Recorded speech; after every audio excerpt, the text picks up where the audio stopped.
Hello everyone, it's Jen. I hope you're having a fabulous day so far. I'm back with another project for heffydoodle. This time I'm featuring the sweet little monsters from Your Weird. I'm also going to be taking inspiration from this color snapshot, which I'll talk a little bit more about while I'm coloring. First, I wanted to show you the stamp sets that I'm using. So like I said, I'm featuring the monsters from Your Weird. I grabbed a couple of the planets from Spaced Out, and then I'm using the two different sized hearts from Happy, Snappy, Crocs. So let's jump into the coloring. As I said, I was really inspired by the colors from Davina's color snapshot, which she creates every month and posts on the blog for us to gather some inspiration from and to create with. So I thought I would share that with you today and use that as the inspiration for the coloring for my card. As you may recall from the picture, there's 4 colors every month in the color palette. So this month is white, blue, pink, and purple. So for my pinks, I'm using R81 as my darkest, RV10 as my mid-tone, and then RV000 for the lightest. I was really trying to keep with those lighter colors in the color palette, but I have to say it's more of a challenge for me to do lighter colors than it is to do darker colors and have those really nice dark shadows. So this is a bit of a challenge to kind of keep the colors lighter, so you can let me know how I did, but it's always good to kind of challenge ourselves, and I think the color snapshots every month are really fun to do that. And also our friend Amanda Stevens also does a monthly challenge. She coordinates that for heffydoodle. So if you want to go and participate in that, there's always fun prizes every month as well. So I will leave the links down to the heffydoodlers Facebook group as well, where you can play along and share some inspiration. So I'm already going quickly through the coloring here. I've done our little guy in blue, and all the colors, in case you want to take a snapshot, will be in a color map at the end of the video, as well as on the corresponding blog post over on the heffydoodle blog. So you won't miss any of the colors. But for the purple, I'm using V17 as the darkest, V15 as my mid-tone, and then V12 as my lightest. And this is probably one of my favorite purple combinations. Purples are really challenging no matter what alcohol marker brand you're using, in my opinion.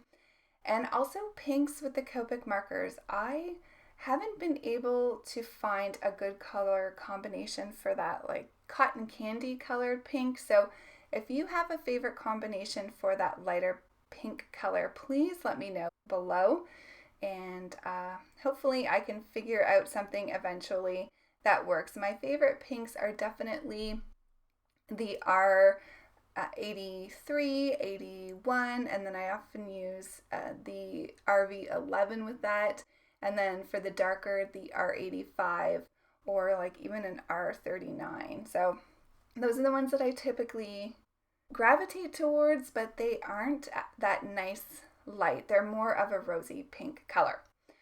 Okay, so back to the coloring that I'm doing in front of me. So I wanted to bring in a couple other neutrals for this card. Now these are outside of the color snapshot, but that's okay.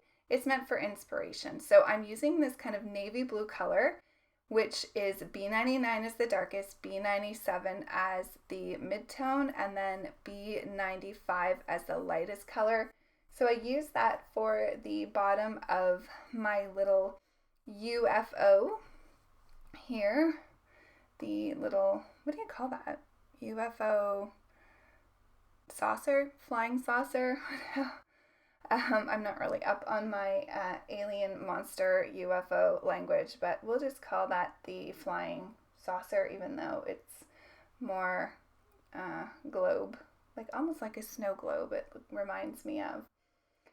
Anyhow, so I'm going to use that same blue color for the flag, and then also I did color a couple of the planets from Spaced Out off camera, and I will use that darker blue as well.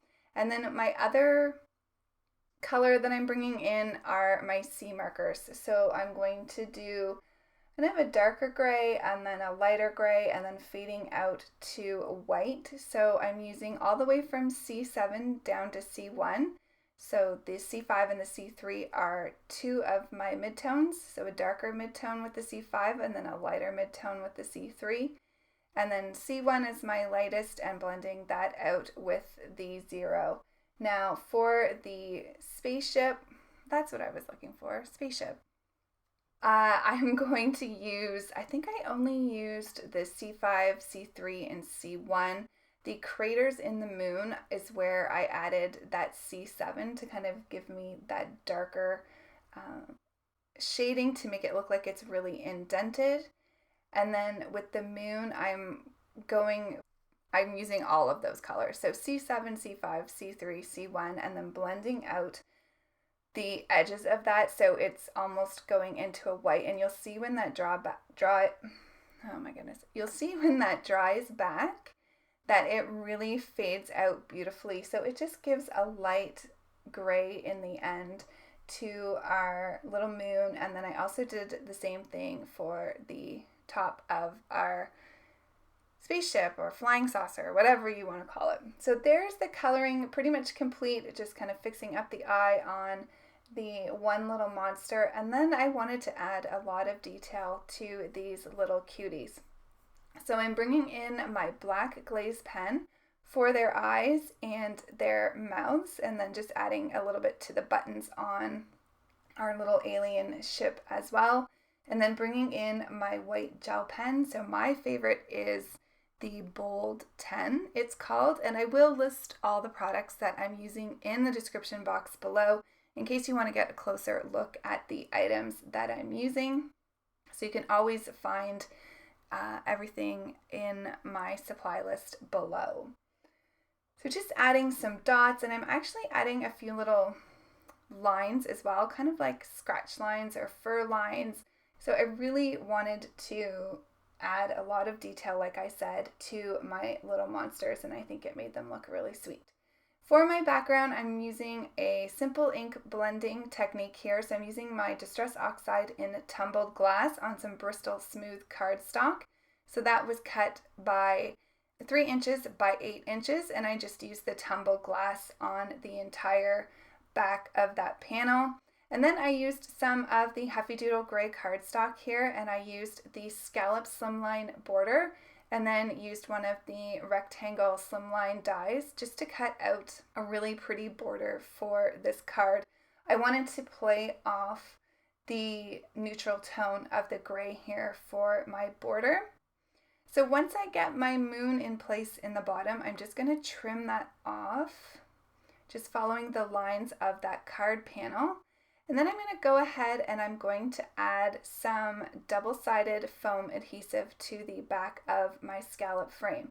So heffydoodle recently released a whole bunch of essential items, this being one of them, and I love this foam tape. So this is in strips and it's awesome. So Leslie designed it so that it's double width, which means if you are creating a shaker card, which I'm not today, but I definitely could have, you don't have to double up on your foam. So it's super awesome. Love it. I wanted a lot of depth on this card between my background panel and the frame. So this did the trick, and now I can go ahead and add all my little characters to my card and create my little scene.